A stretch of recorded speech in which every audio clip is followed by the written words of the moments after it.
Android সেটগুলোতে মাঝে, মাঝে green screen box বা টক অন একটি অপশন আছে যেটি অন হয়ে গেলে আপনি কোনো প্রকার অপারেশন বা আপনি কোনো প্রকার মোবাইলে অন্য ফাংশন অন অফ করতে পারবেন না বা আপনি রান করতে পারবেন না। এক্ষেত্রে যে সমস্যাটি হয় সেটা হলো আপনি এখানে কোনো কিছুই করতে পারবেন না। Facebook, YouTube, Instagram আপনি কোথাও ঢুকতে পারবেন না অর্থাৎ আপনি ফোন করতে পারবেন না, ফোন রিসিভ করতে পারবেন না, কিছুই করতে পারবেন না।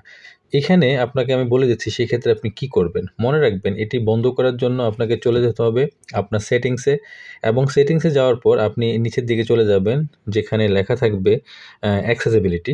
এই অ্যাক্সেসিবিলিটি ক্লিক করলে আপনি চলে আসবেন যে টক ব্যাক অর্থাৎ এই টক ব্যাকটি যখন অন হয়ে থাকবে তখন আর এই ফোনে কোনো অপারেশন কাজ করবে না। তখন আপনি এটাকে যখন বন্ধ করবেন দেখবেন বন্ধ করার পর ফোনটি আপনার ঠিক আগে যেরকম ছিল ঠিক সেরকম হয়ে যাবে। অর্থাৎ তখন আপনি যে কোনো অপারেশন করতে পারবেন। ফোনে Facebook, YouTube, Instagram বা যেকোনো ধরনের গেমস সবই খেলতে পারবেন। আদারওয়াইজ আপনি খেলতে পারবেন না। তো আমাদের অনেক সময় হাতের চাপে বা অনেক সময় ভুলে এটা হতে পারে বা বাচ্চারা অনেক সময় ফোন চাপাচাপি করলে বা আমরা যারা ফোন চালাইতে না পারি, যারা একটু কম বুঝি, তারাও অনেক সময় ভুলটি করতে পারি। ভুলে হয়তো ওই জায়গায় ক্লিক করলে এটা হয়ে যেতে পারে।